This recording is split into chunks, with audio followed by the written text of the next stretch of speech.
El libro del Génesis cuenta que Dios advirtió a Noé que construyera un arca. La narración del gran diluvio en la Biblia trata del mal, el pecado y la injusticia. La lluvia cayó sobre la tierra durante 40 días y 40 noches. Todos los manantiales de las profundidades salieron a la superficie. El diluvio representa una especie de revocación de la creación. Murieron todas y cada una de las criaturas que habitaban la tierra, o casi. Debido al diluvio se borró a todo ser humano del mapa. No hay nada más apocalíptico que eso. Dos oceanógrafos se pusieron en marcha para resolver el misterio del diluvio de Noé. Bill Ryan y Walter Pittman dedicaron 40 años a esta investigación. Revelaron los secretos de las profundidades y descubrieron que la verdad se encontraba ahí abajo. Vives para esto y rara vez ocurre en la vida de un científico, pero a nosotros nos pasó. Y este podría ser el diluvio del Génesis, el diluvio de Noé.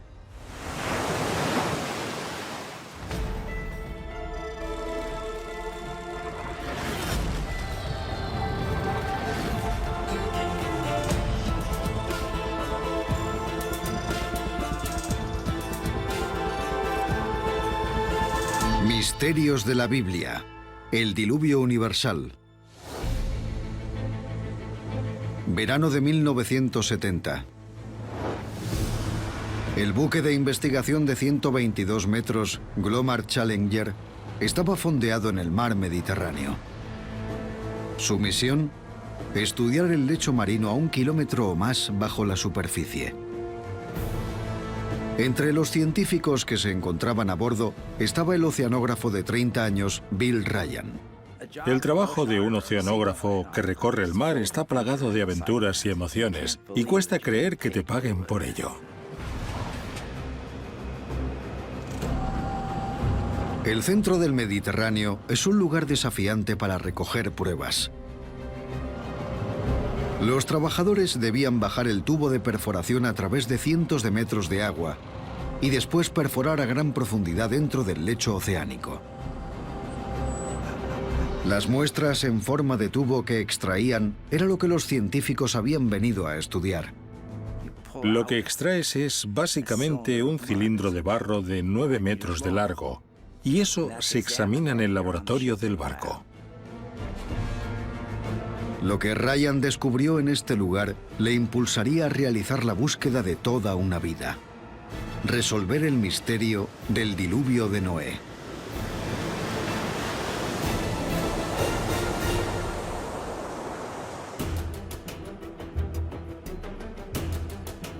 Cuando Ryan examinó las muestras, descubrió algo extraordinario. En el corazón de un bloque de sedimentos halló una gruesa capa de sal. Esto solo podía significar una cosa. Hace millones de años, el mar Mediterráneo había perdido casi toda su agua. Estábamos ante un mar que se había secado o casi se había secado por completo.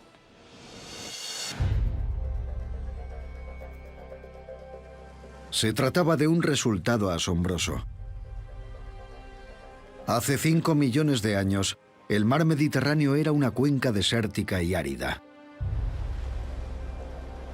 Se encontraba separada del Océano Atlántico por una barrera de tierra en Gibraltar.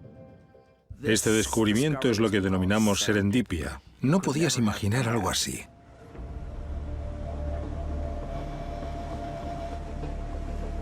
Ahora Ryan se enfrentaba a otra pregunta. ¿Cómo se llenó el Mediterráneo otra vez? Una vez más, los sedimentos nos dieron la respuesta. Mostraban que cuando el agua regresó, lo hizo a una velocidad vertiginosa. La barrera entre el Mediterráneo y el Océano Atlántico reventó. Y lo inundó todo rápidamente. Ryan descubrió que todo el Mediterráneo pasó de ser una cuenca desértica y árida a un mar de kilómetros de profundidad en un instante geológico.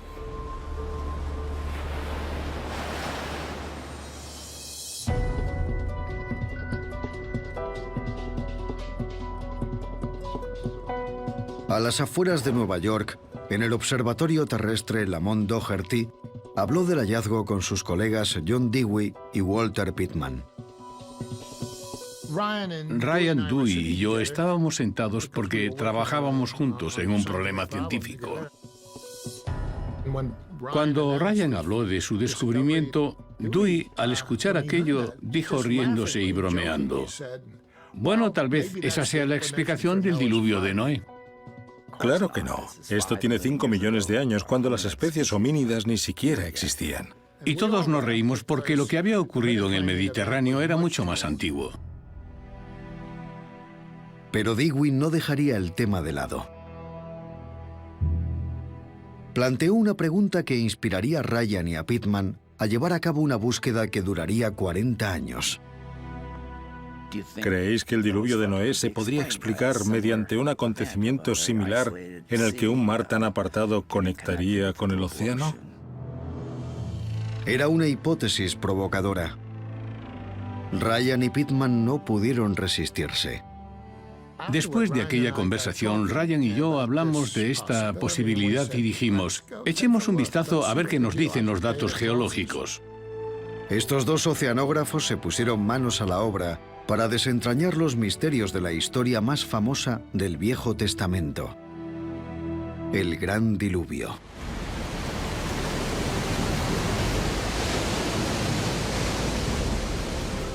La historia empieza con Noé, a quien Dios le habló y le dijo que debido a la inmoralidad de la humanidad, a los malos actos que han perpetrado, tiene la intención de destruir el mundo y empezar de cero con él. Noé construyó un arca y, como ya es sabido por todos, metió en él 2 ejemplares de cada especie animal que habitaba la tierra. Después comenzó el diluvio.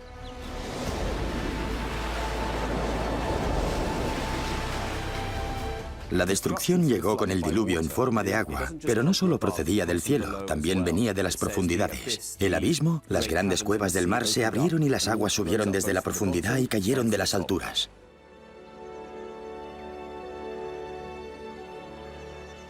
Cuando la tormenta amainó, el arca reposó sobre la cima de un monte.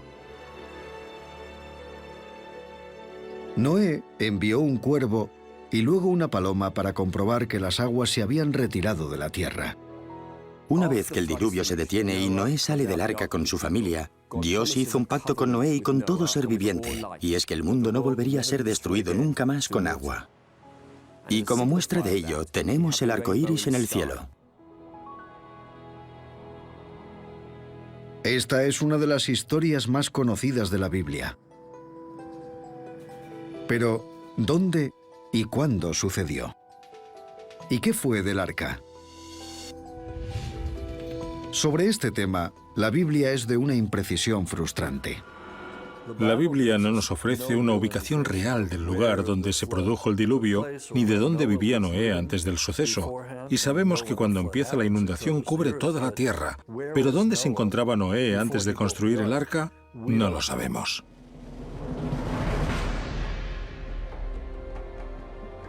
El Génesis contaba que el arca terminó en las montañas de Ararat.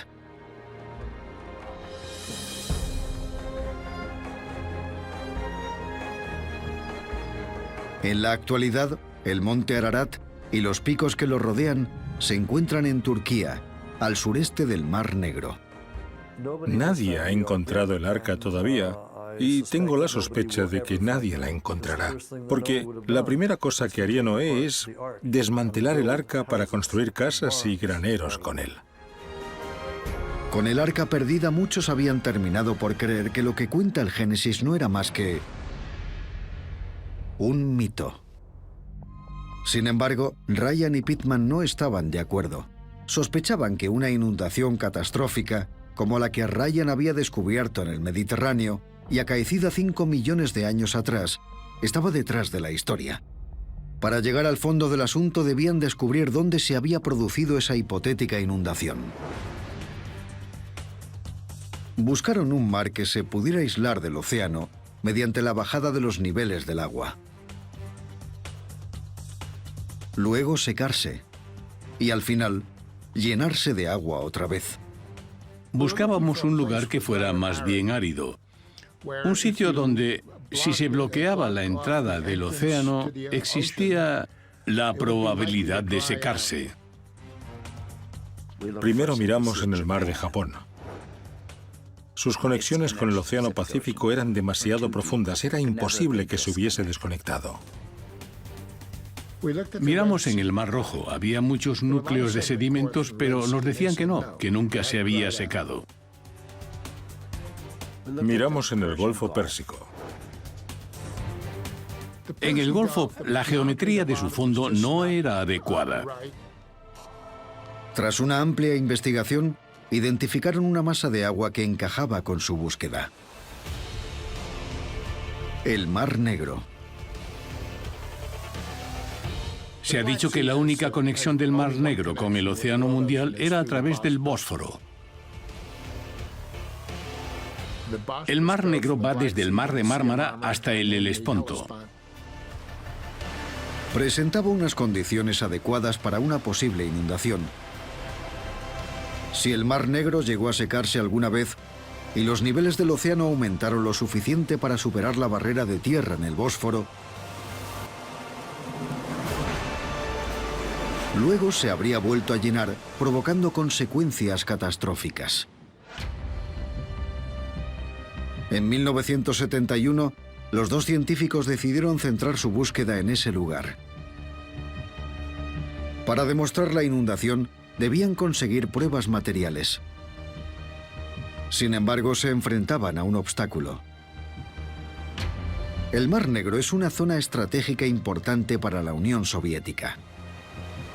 Con la Guerra Fría en ciernes, no resultaba nada fácil para los estadounidenses viajar allí. No sería hasta 20 años después, tras caer el telón de acero, cuando Ryan y Pittman tuvieron la oportunidad de seguir con sus investigaciones.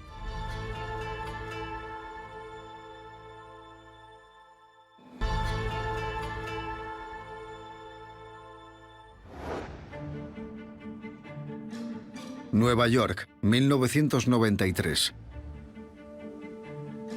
La Guerra Fría había terminado. En el observatorio terrestre Lamont Doherty, Bill Ryan abría su correo. Se fijó en un sobre poco corriente. Aquella carta llegó con sellos que yo no había visto nunca. Era de Bulgaria. Y la introducción me resultó intrigante. El remitente de la carta era un oceanógrafo búlgaro, el doctor Petko Dimitrov. Había oído hablar del interés de Ryan en el diluvio de Noé. Tenía la sospecha de que una inundación catastrófica podía haber llegado hasta el Mar Negro. Se trataba de un toque de atención para Ryan. Tal vez esta hipótesis extravagante de que el Mar Negro se había comportado, de hecho, como el mar Mediterráneo hacía 5 millones de años, era auténtica. Ryan se sentía ansioso por investigar este hecho por sí mismo. Pero para hacerlo, necesitaba un barco de investigación y una tripulación. Solo unas semanas después, el destino una vez más intervino. Recibió una carta de un equipo de oceanógrafos rusos. Le invitaban a participar en un viaje de investigación en el Mar Negro. Era la oportunidad que estaba buscando. Tras recibir esta invitación, yo tardé nanosegundos en decir, por supuesto. Ryan y Pittman volaron a Moscú. Viajaron hasta la costa del Mar Negro, al puerto de Gelendzhik. El barco que les llevaría en su búsqueda era el buque de investigación Aquanaut. El Aquanaut era un pequeño buque de investigación. En realidad era un buque pesquero transformado. Ryan y Pittman querían hallar pruebas de que el diluvio de Noé se había producido aquí, en el Mar Negro. Para conseguirlo, tenían que demostrar que el Mar Negro se inundaba con la rapidez suficiente como para forjar una leyenda. Y que había ocurrido en los últimos 10.000 años, cuando pudo haber vivido Noé. Solo disponían de 15 días a bordo del Aquanaut para lograrlo. Así que partimos tal y como estaba programado y pusimos rumbo hacia lo que llamamos el borde de la placa continental. En primer lugar, el equipo utilizó un sofisticado sonar de escaneo lateral. Este aparato les proporcionaría una imagen precisa del lecho oceánico. Yo recibí algo así. Y en ese pulso obtenías una gran variedad de frecuencias. Reflejaba el fondo del océano y ese reflejo se grababa en el instrumento y más tarde se procesaba. A bordo del Aquanaut, Ryan y Pittman controlaban ansiosos las lecturas del sonar. Si aquí se hubiese producido una inundación lenta, las olas habrían erosionado cualquier zona costera. Pero si la inundación hubiese sido veloz, se detectarían rastros de la antigua costa sumergida. Antes de lo que esperaban, dieron con lo que buscaban. Una hora después, navegamos sobre antiguos cauces de ríos. Luego, seguimos adelante y vimos dunas costeras de arena.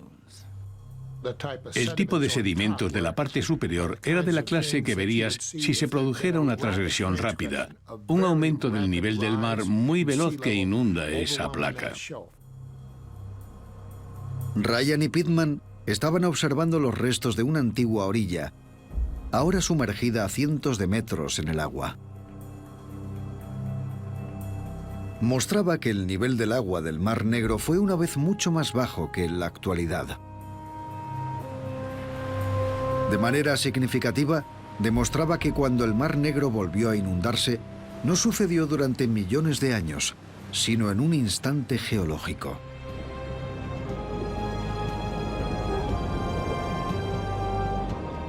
Si el nivel del mar hubiese subido lentamente, las olas habrían barrido las dunas costeras.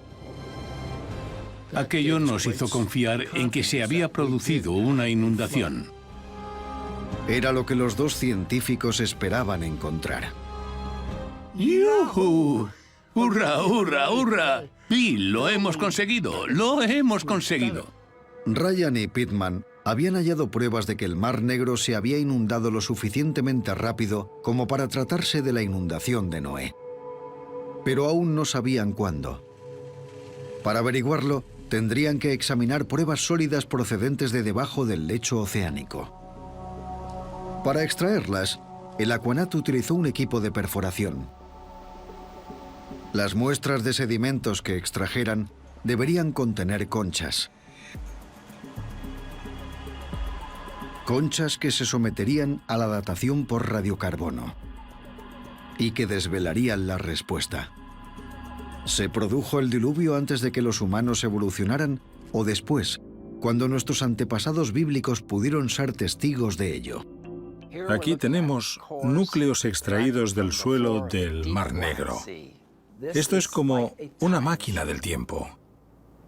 Para los ojos adiestrados, estos núcleos representan una biblioteca de antiguas civilizaciones, pero nuestras civilizaciones son las criaturas que habitaron los océanos y los mares. Este es el periodo del diluvio, justo aquí. Y en este punto donde el color cambia, el lago de agua dulce se convierte en un mar de agua salada. Ryan extrajo conchas de la capa donde el lago de agua dulce se había convertido en el Mar Negro. llevarían estas valiosas muestras de vuelta a Estados Unidos para realizar la datación por radiocarbono. Si las conchas tuvieran menos de 10.000 años de edad, situaría la inundación del Mar Negro en el mismo espacio temporal que el diluvio de Noé. Antes de regresar a Nueva York, los científicos viajaron a Moscú. Pero allí se toparon con un problema. Descubrieron que su expedición había despertado el interés del servicio secreto ruso. Poco después de llegar a su hotel, la puerta de la habitación de Pittman se abrió. Y un hombre entró. Hablaba un inglés perfecto y dijo, disculpe, ¿no está en la habitación equivocada? Le miramos y le dijimos, no, esta es la nuestra. Y nos dijo, lo siento, se habrán equivocado en recepción. Se marchó y recuerdo que le dije a Bill, es de la KGB. Pittman sospechaba que el hombre se estaba preparando para registrar la habitación. Bajé a cenar y cuando volví un par de horas más tarde, toqué en la puerta muy fuerte y ya sabes, al final entré en la habitación y ellos habían estado allí. Pittman descubrió que habían movido objetos durante su ausencia. ¿Pero por qué? Durante las últimas décadas, la Unión Soviética había sido un estado oficialmente ateo. Si Ryan y Pittman eran capaces de demostrar que el diluvio universal era auténtico, supondría un mazazo a décadas de descreimiento. Ryan empezó a preocuparse por la posibilidad de que le confiscaran la valiosa prueba que había recogido en el Mar Negro. Dejó las muestras más importantes con sus colegas rusos. Con suerte, podrían enviarlas a Nueva York más adelante, cuando hubiera pasado un tiempo. Decidí no llevarme al aeropuerto nada de lo que no tuviera duplicado. Con los nervios a flor de piel, volaron de regreso a la seguridad de Nueva York.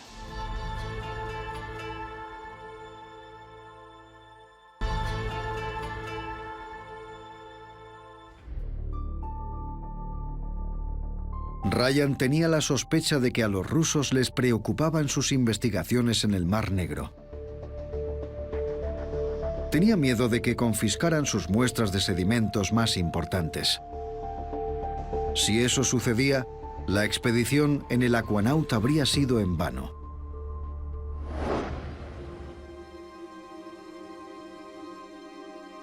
Por fortuna, sus sospechas hacia el KGB eran infundadas. Las muestras que dejó atrás se enviaron desde Moscú y llegaron a Nueva York.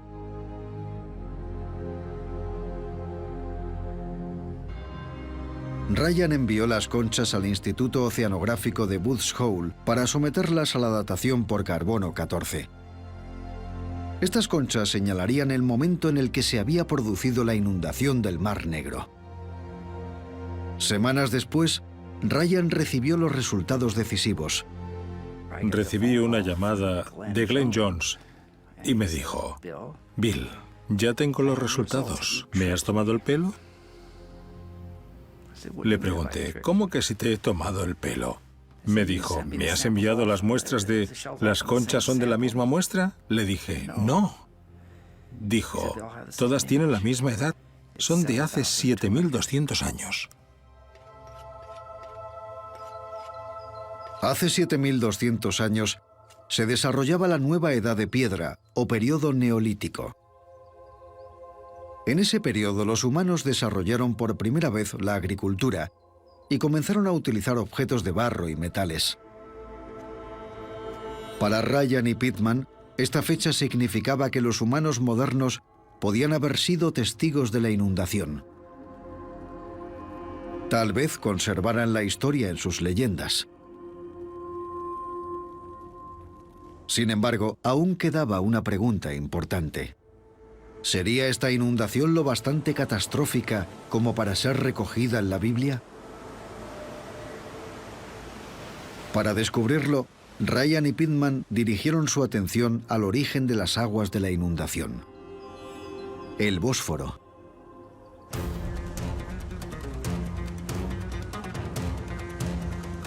El Bósforo discurre a través de la antigua ciudad de Estambul. Es la única conexión entre el Mar Negro y el Mediterráneo. La pregunta es, ¿el agua del mar pasó por aquí a la velocidad suficiente para crear una inundación de proporciones bíblicas?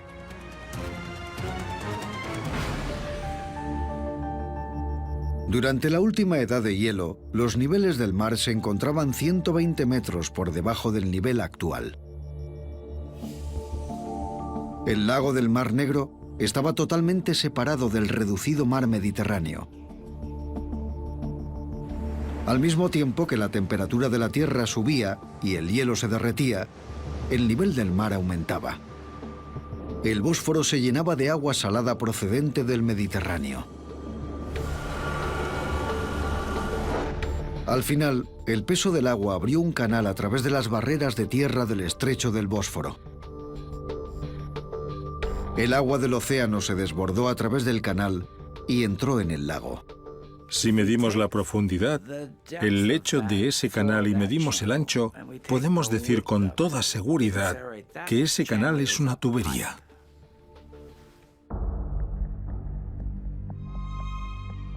Pitman calculó la velocidad a la que atravesaría el agua este canal.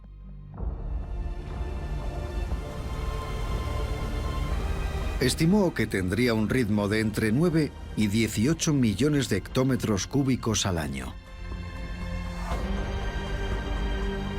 Era una cifra asombrosa.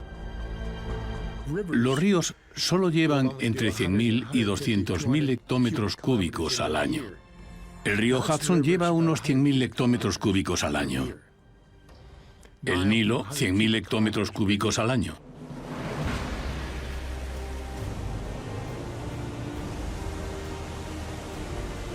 El caudal de agua equivalía a cientos de cataratas del Niágara.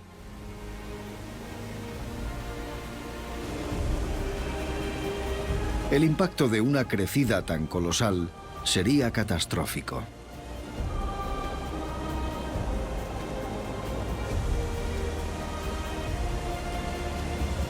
Una inundación como esa se habría escuchado al menos a 100 kilómetros como mínimo, y el suelo habría temblado a lo largo de mucha distancia. Habría aterrorizado a todo el mundo. Cuando los niveles del agua se equilibraron y la inundación se detuvo, el Mar Negro ya se había expandido hasta 150.000 kilómetros cuadrados. Para Ryan y Pitman, era evidente que una inundación de esta magnitud habría sido, sin duda, de proporciones bíblicas. Me imagino a cada grupo que intenta escapar con sus animales domésticos y sus rebaños como una mini arca. Y veo cientos de arcas en el Mar Negro navegando en distintas direcciones. Ryan y Pitman se mantenían firmes en su opinión de que la inundación del Mar Negro era lo bastante catastrófica como para ser la del Génesis. Estaban convencidos de que pudo afectar a la población de la zona en el sexto milenio antes de Cristo. Pero aún no habían demostrado que alguien la sufriera. Para demostrarlo, tenían que encontrar evidencias de que hubo gente habitando las orillas del lago del Mar Negro cuando se inundó. Cualquier rastro de esas personas ahora se encontraría a 100 metros bajo el agua, en el fondo del Mar Negro.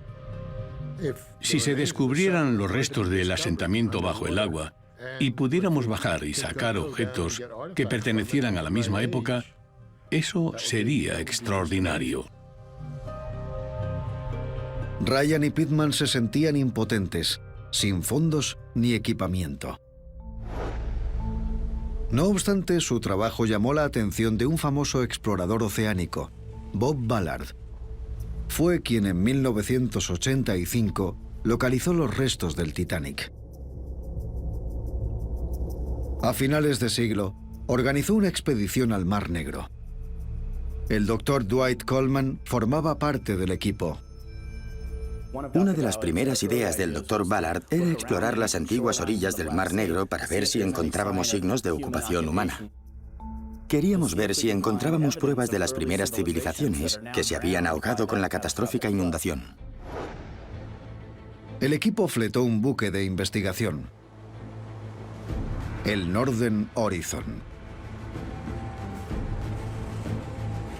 Mediante la utilización de un sonar, identificaron lugares que podían contener objetos fabricados por el hombre.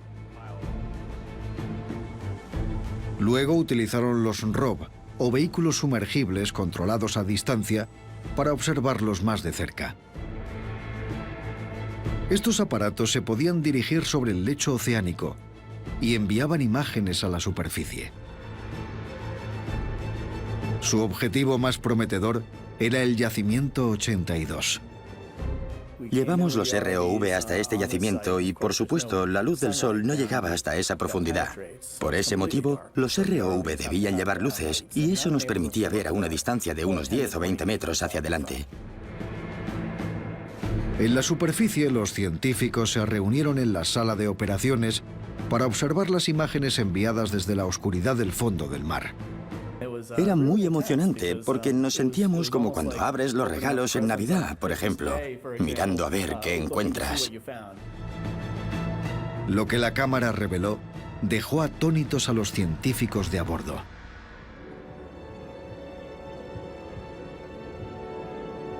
Bloques de piedra que parecían haber sido trabajados por manos humanas. Objetos que podían ser herramientas primitivas y restos de madera. El equipo creía que quizá habían encontrado pruebas de un antiguo asentamiento. Lo llamamos la casa de Noé, en plan broma. Pero sentíamos mucha emoción e intriga, porque a primera vista no sabíamos qué estábamos mirando. Si el Yacimiento 82 era realmente una construcción, entonces demostraría que había gente viviendo en las riberas del lago antes de que se inundara.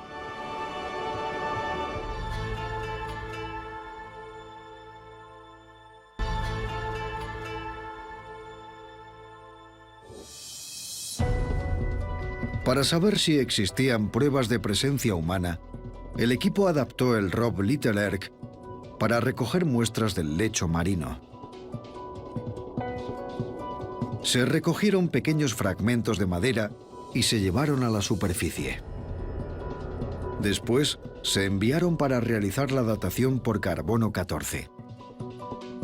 Sin embargo, las noticias no fueron buenas.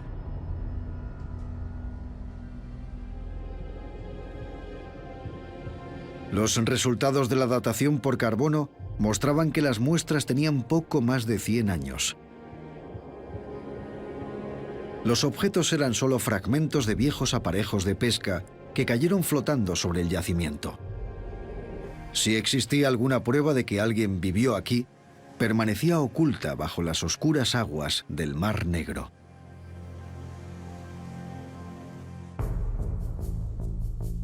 Pese a este revés, Ryan y Pittman no se rindieron en su búsqueda. Aún tenían que encontrar pruebas de personas que se vieron afectadas por la inundación. Si allí había seres humanos, existirían pruebas de su reacción a este acontecimiento, ya que solo los humanos podrían añadir este suceso a la mitología. Los amigos no pudieron encontrar ninguna prueba bajo el agua. Así que comenzaron a buscar en tierra firme. Cualquiera que hubiese vivido a pocos metros del Mar Negro lo habría perdido todo. Si la placa estuvo ocupada por humanos, no lo sabemos. Pero si así fue, se habrían desplazado para siempre. El lugar más evidente para buscar desplazados era la costa actual del Mar Negro.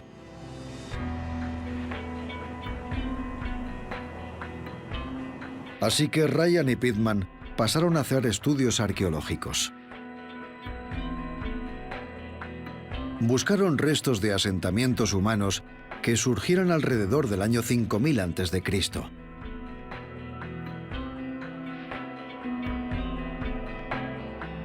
En la orilla búlgara, Ryan y Pitman descubrieron algo impresionante: la necrópolis de Varna. Habían desenterrado un cementerio antiguo enorme. Había tumbas que contenían esqueletos completos extraordinarios y tumbas donde solo se encontraron objetos. La necrópolis de Varna está datada alrededor del año 4500 a.C. Eso era poco después de la fecha en que se produjo la inundación del Mar Negro.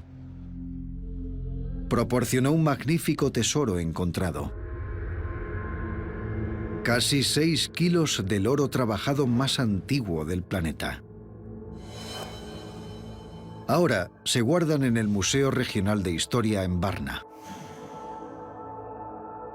Los objetos de oro, tal y como manifestó el profesor Smolenov, parecían mostrar una comprensión de las matemáticas complejas. Encontramos pequeños rectángulos que tienen las proporciones de 3, 4, 5 del teorema de Pitágoras, y anillos cuyo diámetro interior y exterior era la constante matemática 722, que es pi. La necrópolis de Varna presentaba todos los indicios de una cultura avanzada con una historia extensa.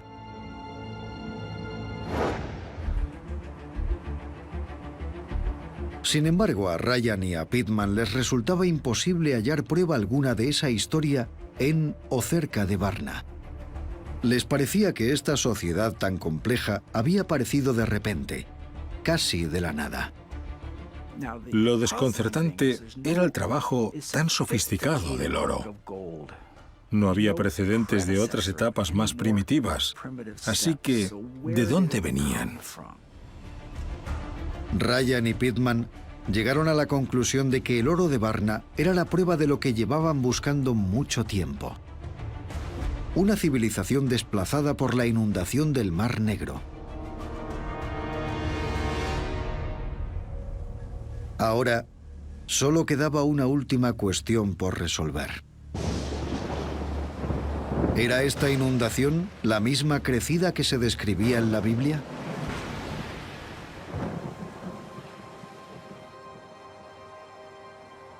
De vuelta en Nueva York, en el observatorio terrestre Lamont Doherty, Ryan y Pitman buscaron pistas en el Génesis. El relato no especificaba dónde había empezado el diluvio. Pero la historia de Noé y el arca sucedió poco después de la historia de Adán y Eva. Hicieron conjeturas sobre la posibilidad de que el diluvio se hubiese producido cerca del Edén. Nadie ha demostrado todavía dónde se encontraba realmente el Edén. No obstante, para Ryan, el antiguo lago del Mar Negro bien pudo ser ese paraíso terrenal. Yo veo el lago de agua dulce del Mar Negro como un oasis, un jardín. Voy a exagerar un poco y tomarme una pequeña libertad. Un jardín del Edén donde se podía cultivar, comerciar, desarrollar el arte de, tal vez, trabajar algunos metales.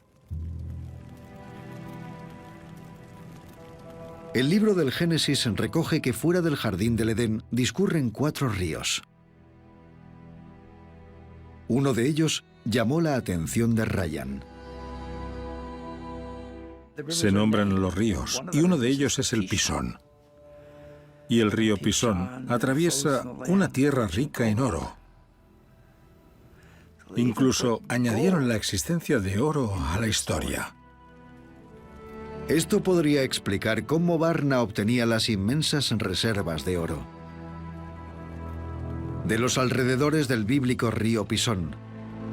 Si fue así, pudieron llevarse el oro cuando huían del avance de las aguas.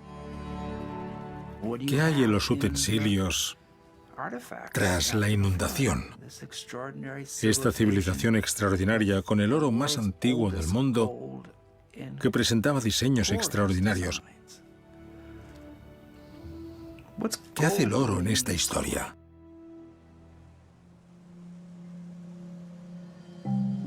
El oro de Varna podría ser la evidencia de la existencia de un grupo de personas desplazadas por la inundación del Mar Negro. Pero, ¿podían Ryan y Pitman encontrar alguna prueba de que esta inundación afectó a toda la humanidad, tal y como ocurrió en el Génesis?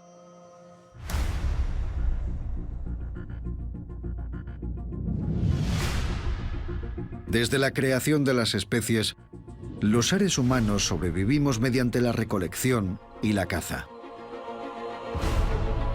Más tarde, comenzamos a dominar las plantas y a domesticar a los animales para cultivarlos y criarlos con el fin de obtener alimento.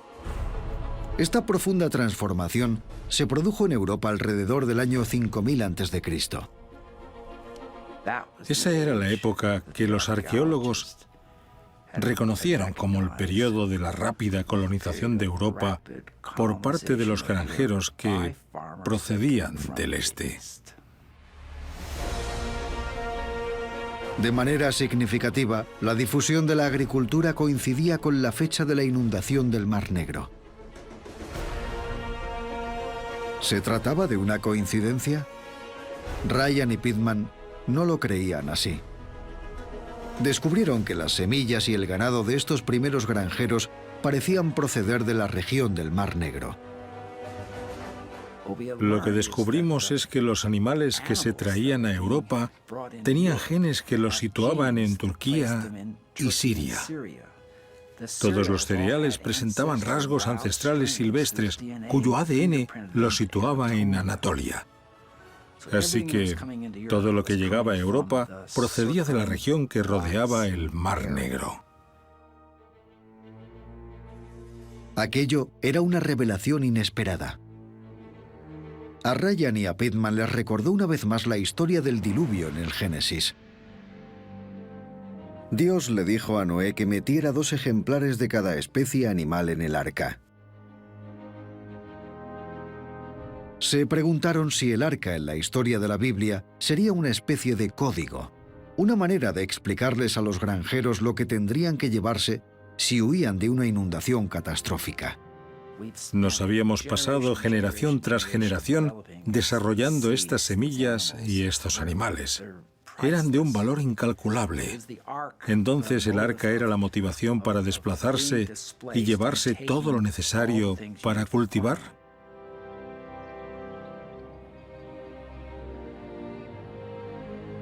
Es una teoría convincente. Sin embargo, después de 40 años, la búsqueda de Ryan y Pitman aún no se ha acabado.